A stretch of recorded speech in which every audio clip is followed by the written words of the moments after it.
Dalam razia gabungan ini, menurunkan puluhan petugas dari Satpol PP dan Dinas Sosial Kota Lubuk Linggau.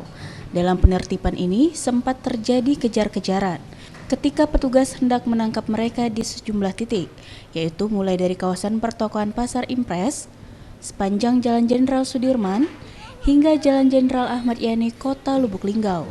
Razia ini dilakukan berdasarkan laporan warga yang dinilai cukup meresahkan warga karena perilaku para gepeng dan anjal di sejumlah tempat.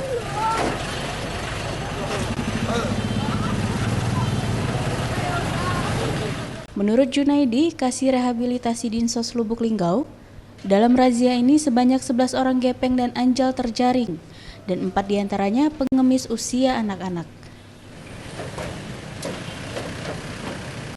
Usai dilakukan pendataan, para gepeng dan anjal ini akan diberikan pembinaan dan pengawasan atau keluarga mereka.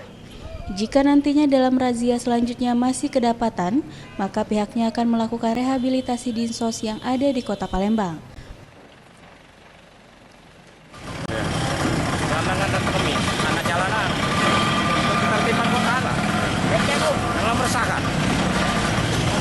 Terus pas kita segini dulu lah, jadi lengah baru kita, makanya sore kami ambil, ayo diolah keluar baru kita, nanti kita registrasi dulu sampai malam, jadi besok apa masih ada warga kita atau dari luar, nanti kita lihat nanti ada tindak lanjutnya. Dari Setiawan, Sriwijaya TV.